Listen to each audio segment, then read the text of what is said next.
Yo, what's up, everybody? ArvinPoole here. I'm over here laughing my butt off. I am laughing my butt off right now. So, good evening, everyone. This is ArvinPoole, the Perry Hacker, coming to you live from Starbucks in Austin, Texas, everybody. Go ahead and invite your followers. It's going to be a good one here. Hey, what's up, Roseanne? How are you? How are you? Camellia, how are you? What's going on? Sup, first seeing you at South by. Yo, what's up, DJ? One from DC. That's right. That's right. Rube, what's up, Rube? Hey, man, good to see you, Ruben. Safe travels back to Florida, man. I don't know if you're still in Vegas or not, but it was great to see you teach. What's up, fam? What's up? I'm Drew. Andrew, what's going on? I'm in Austin. What's up, Keith? You're back home? Okay. Bootlums, what's going on? Michelle, how are you? Yeah, I'm back. Got my hack shirt on, everybody. You guys see my shirt? Arvin, hey Arvin, thanks for the Twitter share. You're welcome, Angela. Angela, you know it's much love in the Hack Shack. It's much love. In fact, I want to give a shout out. Oh, my location says Houston. That's a good thing. That means it works. I just hacked my location. On the map, but then it said, it worked. Boom. Was just in D. Yeah, I can't wait on D to finish, or else I'll be waiting until 2 o'clock in the morning to start my scope, you know what I mean? So I'm going to go ahead and make this really quick, everybody. I say I'm going to make it quick, but, we'll see how long it goes. But let me go ahead and give a shout out to all my hackers out there. If you're a hacker, I don't care what you do. If you are a hacker, go ahead and give me some thumbs up out there, everybody. Check out my shirt, though. This is the shirt we had. We announced this. Yeah, D. Lee be long scoping. Yeah, y'all thought I'd be long scoping, huh? Y'all thought I'd be long scoping. She's doing her thing. We can stand on our own 2 feet. But this is the new T-shirt, everybody. Hack King, if you can see that. And these are on sale right now on our website, The Hack District. .xyz/ what's up, Andra? What's up? There it is, Hack King, everybody. You like the shirt, Andra? Yeah, so this is official. It's on our website. We're getting ready to do a major Facebook ad campaign. Jason is like, this dude is so crazy smart. He's a genius. He's been hiding his talents. He's been hiding his gifts from us, not purposely, but he's been kind of easing his gifts out to it. Yeah, Jason is dope. So let me tell you, Jason is about to put together a bomb-ass campaign, everybody. What's up, Deacon? Salute to you, brother. Yes, we already got you on lockdown, brother. We got that 5X coming, brother. If you need a 5X, we got you coming. Angela from Australia, my Aussie friend. What's going on, Angela? So check it out, everybody. We will have sizes for kids. So we'll have size for children, girls and boys. We'll have ladies' tees. We'll have V-necks. We're going to have men. We're going to have all the way up to 5XL. What's up, JD? What's going on? So just make sure when you see this announcement, Hack King, and we're also working on another design, everybody, for the Hack Queens. All right, I'm already working on that, and I get my head straight for the Hack Queen design because it needs to cater to the queens. You know what I mean? All the queens out there, raise your hand if you're a queen in the house. Get it? The shirts looks amazing in person. Yeah, they look much better on black, but the girls' shirts, let me tell you, I put this white on pink. I put the white on yellow. I put the white on green. I put some queens like that gritty look. No, the Hack Queen shirt's going to be very feminine. It's going to be very feminine. But it will have the hack in it, but it's going to take on the queen instead of king. So we're going to change up the words. We're going to use some subliminal. Remember the scope I did with the subliminal imagery, right? So we're going to do a little subliminal. You won't be able to see it. So if you can see this, everybody, this king here, this is the crown, right? And if you're on that scope, this is the crown also. See? See, you see that crown? That's the same crown here. It's just cut out at the bottom. So I don't know if you saw that, right? But that is exactly what this is here. it almost looked like we're hacking out the bottom of that end. You saw it? Yeah, you can see it better with the black. You saw that? Cool, cool. So we're gonna do something very similar with the Hat Queen shirt, and we're gonna have some hat. So think about it, everybody. We already have trademark on this one, but I can't give you the third design, because if I give you the third design, it'll give it away. But just know that we have 3 designs coming. All of them, Hat Queen, Hat King is already in play, and we got another one for the children, everybody. We got another one for the children. Yes, I do hack, all right? And we're gonna talk about hacking, but right now, let's talk, and aces, that's right, and aces. All right, everybody, what's the title? Lisa, what's up, my sister? Did you make it back home? Did you make it back to Canada, Lisa? Did you make it back to your home? Are you bringing some to? Yes, I'm loading it up. In fact, our printer is actually in Atlanta, so it's going to be really, really simple. We'll have all of those. Yeah, I just cut my hair. I just cut it today. Will you teach me how to hack? I will teach you how to hack. I will teach you how to hack, but there are some lessons about hacking, everybody. First and foremost, the first thing you need to know about hacking is that a hack is for good, not for bad. If you're a bad hacker, I can't help you. If you want to be a bad hacker, I can't help you. You need to go somewhere else. So if you want to be a good hacker, come to the Hack District. We'll show you how to be a good hacker. All right, everybody, let me get into my content, but then let's get into some Q&A at the end, and then let's talk about some things around hacking, all right? So why do I live stream? Angela, hold your question. I'll get to it, I promise. Why do I live stream, everyone? And not only do I live stream, why do I live stream for business? The reason why I live stream for business, everyone, is really for 3 reasons, okay?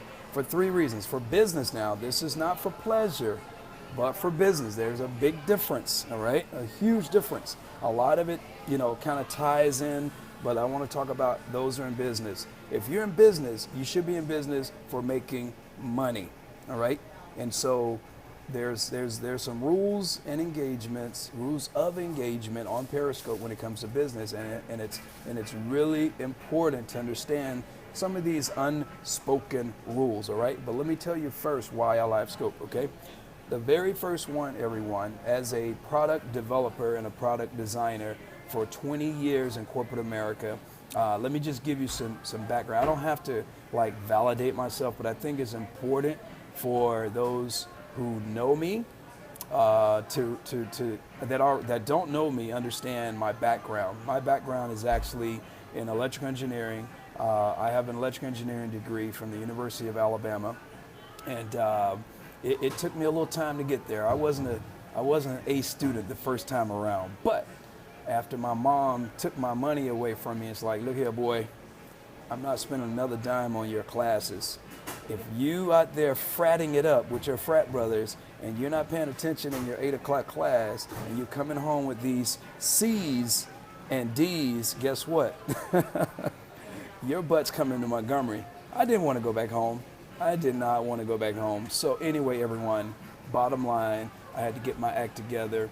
I finished up my degree in engineering with honors, by the way, and I immediately started working for corporate America, the Big Blue, as they call it, IBM Corporation. And my very first job out of the box, everyone, I was a quality engineer, a test engineer. And those are corporate words. A testing engineer is those people who get paid to break stuff. This is in Andra Boland's words. I got to break shit. I got to break up shit in corporate for lots of money, Right out of school, here I am breaking up stuff and getting paid for it. I was like, this is the best job in the world. Man, I get to hack.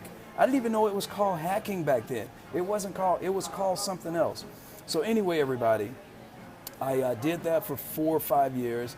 I went back and got my MBA in entrepreneurship and also in international business, because my focus was on global business, not on just corporate business. I wanted to be an entrepreneur, and I wanted to understand how entrepreneurs did business around the world. I took my MBA degree, and I did a lot of entrepreneurial venture stuff. So I became what they call an angel investor. I became an angel investor, and I ended up right after MBA school working on my very first business, which was actually it wasn't my first business. Gosh, let me go back. My very first business, everyone, was a restaurant and bar in Huntsville, Alabama. Very first business. Opened up a jazz bar. I love jazz. I played the saxophone, so I had to open up something that fueled my desire to play the saxophone, and that's what I did. So I opened up a nice little jazz bar. Did it for 2 years. It was 5 people in business. That was my first time ever hearing about the word corporation or S corporation. So your site has very little information. Good. That's the purpose. It doesn't need to have any more information. That is good. That's why I like live streaming, because you get to get it right here. Okay. So secondly, everybody, my second business was a coffee shop, which is why I love coffee. Right. I used to actually hate Starbucks. They were my biggest competitor. I opened up the very first It's a Grind coffee house in Tucson, Arizona, along with 4 business partners. It's a Grind Coffee House, everyone, is based out of Long Beach, California, and so and I took a long time out of corporate to focus on coffee. I went to coffee school and I understood everything around being a barista and understand beans. So I'm a bean hacker as well, everybody. So I know everything there is about Arabica beans and Robusta beans and Colombian beans and African beans and anything dealing with coffee beans. I went to school for it. So I understood that, I invested in that, and then I sold my share in that business, and then I moved to Austin, Texas to actually, did you connect to partners through people you knew, or was it more organic? It was both. It was organic and it was also through people that I knew. Most of my business partners were actually people that I didn't know, but were a connection or a introduction through someone that I worked with, either in corporate America or through never friends. I've never done business with a friend before, except for my ex-wife. And that's probably why I'm divorced right now, because I did business with my ex-wife. I hate to say that, everybody, but that is probably the number one reason why I'm divorced, is because I did business with my wife. And, you know, I learned a huge lesson. I was really young. Yep, my first deal was a person who IBM Jazz Club. Yep. And yes, I'm a pilot too, but let me back up. I was in the Air Force for 10 years, from 1989 to 1999. I served my country. And so I have, and it's not for everybody. My personality in the shell is that my business life needs to be separate from my personal life. Otherwise, it tends to be like peanut butter and jelly, and I don't want it to be that way. It needs to be like oil and water. It needs to be like oil and water. So when you come home, you don't have to mix, business with pleasure. I want to like cuddle up and watch some good TV. I don't want to talk about business all day long. You know what I mean? Not with the person that I'm trying to, lovey-dovey with, and our business tended to take over. But anyway, let me get back to my topic. So in 2009, everyone, I started a company called Open Sesame. Open Sesame Labs is actually my web development company, and Open Sesame is my parent company. Open Sesame used to be the company that was owned by me and my ex-wife. I had to go and do a name change after my divorce. Divorce is very ugly, so trying to split up all that stuff, it was real ugly. So I ended up having to do a name change. And so when .MEs came into play, the .me TLDs, yes it is, that is when I invested in all of these domain names, because .me was like one of the first TLDs that had the sort of this expressionist to it. And so Candace slides in. She slides in. So .me in 2007 had never been, it was brand new, and only resellers, what's up Candace? Only resellers could actually buy the domains. And as a reseller of GoDaddy back in the day, I was a GoDaddy reseller underneath another company name called AustinWebDesigns.com. I purchased like 60 .mes, and one of those .mes was OpenSessa.me, OpenSessa.me. I didn't sit on it, but I didn't know what I was going to do with it. I ended up in 2010. I moved to Brazil. I lived in Brazil for several months. I actually partnered with Brazilian businesses there in an incubator.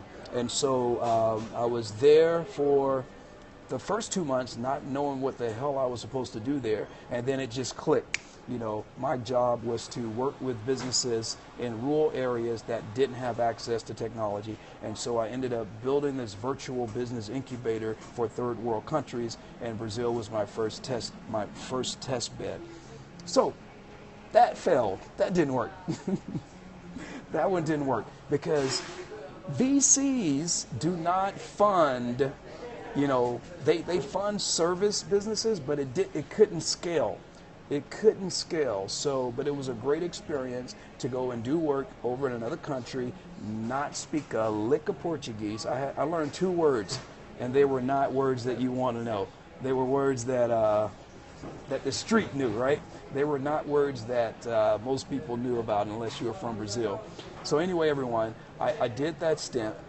I came back home, and during this time, everyone, I was kind of going through my divorce my separation. Ended up getting divorced in 2011. And then in 2011, everyone, I went to work for Dell Computers. So from end of 2010 all the way to 2013, everyone, I went back to corporate because of the work that I was doing as an entrepreneur. One of my clients was doing business with Dell Computers. And Dell Computers, everyone, is a big, big business, as you know. And if they see a small business doing well, they look at opportunities to try to partner with them. So as opposed to me doing a business partnership, I think I took the easy way out and say, you know what, I'll come and work for you. So I led I was a product marketing brand manager for enterprise servers, cloud computing, big data, virtual computing. It was a big, big business and a big opportunity that I couldn't turn down. So I went back to corporate. I said I would never go back to corporate again, everybody. I went back to corporate, and it was one of the best experiences in my life. Now, I got laid off 3 years later, but all that free training, I look at it like this. Corporate paid for me to understand social media. Before Dell, everybody, I knew nothing about social media. I knew nothing. Dell was actually the pioneer of social media for corporations. They actually steered their way clear of any business that didn't use social media. And they trained, Dell actually trained other businesses how to use social media for big businesses, especially companies who had an extensive supply chain management operation. And Dell pretty much ran on what we call JIT, which is what we call just-in-time operation. Just-in-time meaning as soon as you order a computer or order a device, it is shipped, it is put together then. They didn't have inventory like you would think. There was no huge, boxes of equipment. They manufactured and put those things together as you ordered them. So, yeah, we don't like them, but their manufacturing, let me tell you, they ran a pretty clean operation. First time, what an interesting background you have. Thank you, Bonita. And I really don't talk about myself, but I think it's important that I've gained a lot of followers and friends over the last few months, and so I want you guys to know a little bit about me, okay? And so now it's 2014, 2013, I get laid off. And in 2012, everyone, love my vibe. I appreciate it. I through my divorce, I also went through a lot of personal and a lot of emotional roller coasters. Right, I had 2 little girls. They were young when I went through my divorce, 4 and 7 years old at the time. And so at that age, everybody, you had to learn how to still be a father from afar.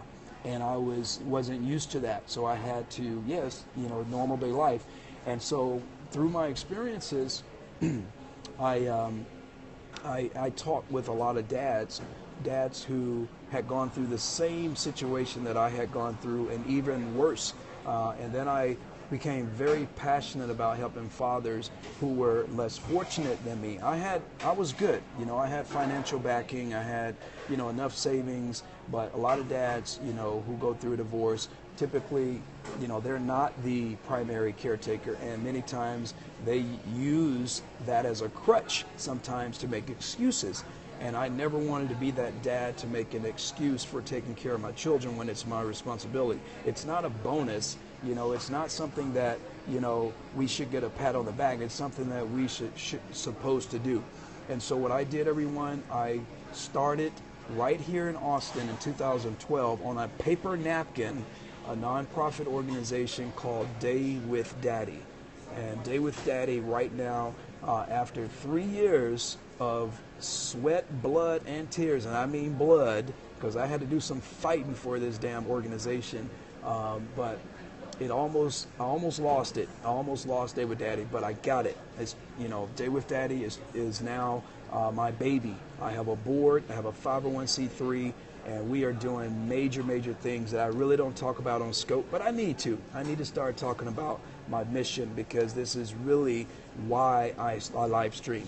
This is really why I live stream, everyone, because I touch a lot of people on this platform that know my story, that knows that I'm a good dad, that knows that I'm supporting many other people, but I don't make it publicly known. I do most of my work behind the scenes, everyone. Hey, Andrea, what's up? What's up? Yes, you share with us, Arvin. You would touch so many with it. Andrea, love you much for that. Your daddy's girl, yeah. And so it is a great thing when you have a mission that you truly are passionate about, and that you can do that, you know, doesn't require you to doesn't require income. I mean, of course, I need to supply my business with income, but that is not what keeps me going and keeps me passionate. It's not about the money. It's about helping other people, and I use other means to fuel and to support my nonprofit. And so I think that is what live streaming has helped me to do, is help me to connect right there with you. I'm looking dead at you. If you're looking at me, I'm looking at you right now in your eyes. You know I'm looking at you. All the dads out there, all of the dads out there. You see me? You see me, dads? All the moms out there. All the moms out there who've gone through a divorce. All of the moms out there who have kids at home and they're handling it down. Keith, right there, Dads for Life. Keith has been in his business. He's one of the first dads I've met on this platform. He is also a nonprofit executive director and founder of Dads for Life. He and I met before I was a Perry hacker, and Day with Daddy has been at the forefront of the reason why I am on social media today. Without Day with Daddy, I probably wouldn't be on Facebook. I probably wouldn't be on Periscope. I probably wouldn't be on any social media platform, because I was a very private person prior to Day with Daddy. No divorce, but I support all. Yes, exactly. And I'm not speaking at you, I'm speaking to you, okay? I'm speaking directly to you, because everyone has a role in family. And what my mission is with Day with Daddy, everyone, is empowering fathers and strengthening family. Let me repeat that. Empowering fathers and strengthening family. How does your organization help fathers? What we do, everyone, is that we educate dads on how to be leaders in their community and their home, not necessarily their physical home with their kids, but their home as in their brain. Like, it's to re-educate them. It is also to coach them. It's to partner with fathers so that they can have increased self-esteem. We teach them how to, particularly we work with dads. A lot of them are homeless. We work quite a few dads that are incarcerated, but we don't have a direct program that does that. We're more of a outsourcing resource center. And so we're working on a huge grant right now that will allow us to extend out beyond Austin, Texas. But right now we're just we're local. Okay, you're providing a valuable service, huge impact. Yeah, we are. And so every year during Father's Day and Thanksgiving and Christmas, we do special programs for fathers around the nation. But in Austin, we are on the ground every day, educating people and families on how to stay connected with their children. So that's what we do. Now, that's a long, long way to say Day with Daddy was the organization that introduced me to Periscope. And after about a month of doing Day with Daddy on Periscope, oh sweet, see, look, hacking. And all after 1 month, and Keith remembers, because he remembered me before I was the Perry Hacker, I became so obsessed with sharing, hey Keisha, what's up Keisha, how are you? Fathers don't get the support like moms. And it's not a matter of getting a pat on the back. It's a matter of saying, you know what, but Vivian, what's up, my sis? How are you, my love? How are you? And Vivian is from Brazil, everyone. And so, Vivian, by the way, I think I told you, but I lived in Floripa. I lived in Floripa, in Florianopolis, which is one of the most beautiful islands in Brazil. I absolutely love Florianopolis, and I can't wait to go back. Yeah. Can't wait to go back. And the Summer Olympics is this year in July, everybody. I used to be private too, but I love this stuff. Yes. So now, up to current, everyone. I accidentally created a brand called Perry Hacks. I accidentally created a brand called Perry Hacks. That has completely changed my life. Keisha, you remember those WordPress scopes? You remember those WordPress scopes? Yes. And so my very first scope, I remember, my very first hack scope was just this. It was on my computer at a Starbucks doing WordPress scopes. Yeah, the 7-hour. I think many of you are on here when I did my first scope, because that was the thing that I went to school for. I was in my zone. And when and don't get me wrong, Day with Daddy is a mission of mine, and I think it deserves the same level of exposure to Periscope. But what I knew I had to do is get in my zone. And so let me talk about the three things, everyone, that Periscope has allowed me to do. Okay, brand loyalty. My business, Open Sesame, was a traditional web development business, everyone. But I knew right off the bat, number one is brand loyalty. Right off the bat, everyone, what I had to do, I had to be clever. And I've been in brand for a long time for corporate, and it's a recipe, and you have to test and test and test and test and test until you get it right. What live streaming allows me to do is to speed up that process of validation and to see where things work and to see where things do not work. And so your brand loyalty is very important, because what live streaming allows me to do is to immediately get feedback from you, from my audience, and from my community, whether it's accepted or not. And so hacking was something that I knew would have this mystique to it. It has this mystique because when people think of hacks, they think of, dang, this dude's a computer hacker. But guess what? That was advantageous for me. Yes, you can't fake live. People see the real. Absolutely. And so what I did, everyone, I came up with this brand around Periscope. I wanted to use Periscope, and I knew that it couldn't be sustainable over long term because, Periscope may go away, and it may not be part of my brand over time. But I look like Obama just a little. Okay, all right. I appreciate it. But Perry Hacks came out the combination of my love for hacking and my love for Periscope. And so I knew that once I put this together, I immediately had to deliver content around those two things, all right? And so although I had a lot of experience around other areas, my brand, I knew I had to focus on something that resonated with my audience, which was Periscope. And it was just so perfect to come up with something that everyone could immediately connect with. So that's where Perry Hacks came from. Now, number one is brand loyalty. Number two is, everyone, raw and unedited first look at my failures and my successes.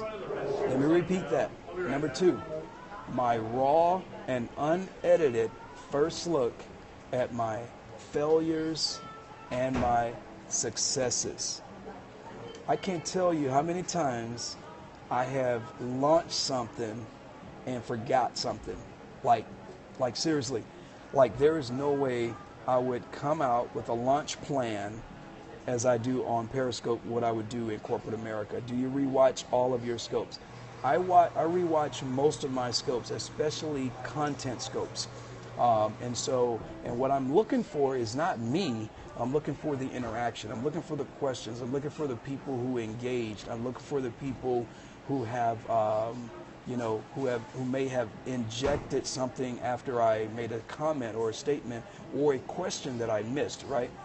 And so when I talk about unedited and raw, everybody, right now this is unedited and raw. And I don't know if Andra's on here. Andra and I, we had a chance to meet in Vegas, and we really got to, in like 10 minutes, I really got to learn a lot about Andra, everybody, and just our own personality. There she is. There she is. Andra is raw, everybody, and I'm pretty raw, but I'm more reserved. I'm not shy, but I'm kind of this. I like to kind of feel my way around. I'm pretty protected of the things that are close to me before I just open up with someone. But I was able to open up with Andra. You know, she and I, we have a lot in common too. You know, around business branding and the corporate America type of stuff. But the one thing, everybody, is that I know my lane. I know my lane. I know my strengths. And Periscope has helped me to define my true calling, my true strengths. Andra, tell us all about.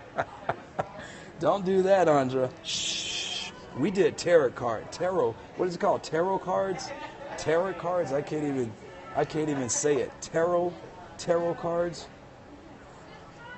So, yeah, know your lane. Okay. So, way of the husband. So the raw and unedited is knowing that you are being vulnerable. You're being vulnerable to share things that you may or may not have said if you had to prepare it. And that is why I am much better impromptu speaker than I am a prepared speaker. Now, I do prepare my speeches, but I don't really speak from notes, everybody. The only time I really speak from notes is if I am going through a structured, format, and I have to stick to a certain time limit. But I am a very impromptu type of speaker, and I'm an engaging speaker where I get my energy from you guys, right? I get my energy from you, and I just don't do it out of just to be talking. Now, if you're on here, if there's one person, I'll talk to you.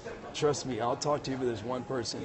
And so I can't either. It blocks me out. I get all in my head. Extemporaneous is my gift. That's it. And so that's where Andra and I think we have some things in common. What's up, Mello? What's up? So everybody, that's number 2. Raw and unedited first look. Number 3, everyone. This is probably the most important one of why I live scope. Are you in Austin or Houston now? So I tried to hack my location just now, and I don't know if it actually says Houston or not. Did I hack it? I tried to make it say Houston on my iPhone. Did it say Houston? I hope it did. It says Houston. Boom! I got to try that again, everybody. I got to try that again. Oh, it says Austin? Oh, okay. I think it depends. Yeah, I tried to hack it, everybody. It's a little something I'm doing. Yeah, I'm on Congress. I'm actually on I-35. All right. Number 3. What's up, Shamar? What's up, brother? Number 3. All right. Number 3, everyone, the most important reason why I live stream is my journey. I know that sounds cliche. My journey, my story. Like, this is my story real time. It's almost like a reality TV show. And this is probably one of the most important things for me because I'm able to chronicle and document every step of what I'm going through because it's helping me to understand not only about myself, but it's understanding to help me understand the people that have been supporting me from day one.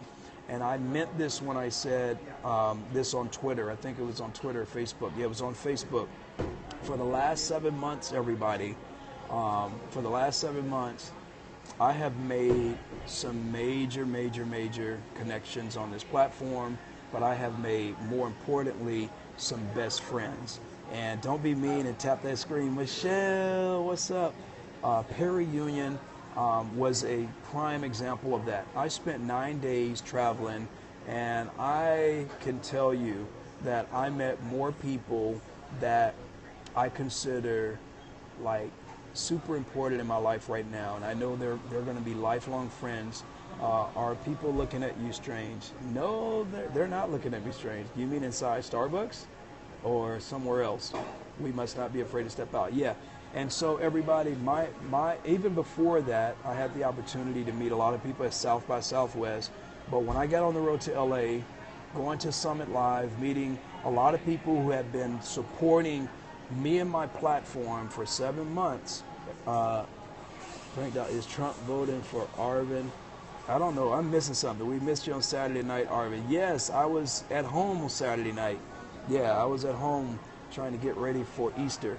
And then Perry Union comes around, everyone. I met Deacon. I met Deacon Does. I met Mello. I met Andra for the first time. I met Andra for the first time. I met Mello. I met, who else did I meet? I met so many cool people that I never would have learned that much about them without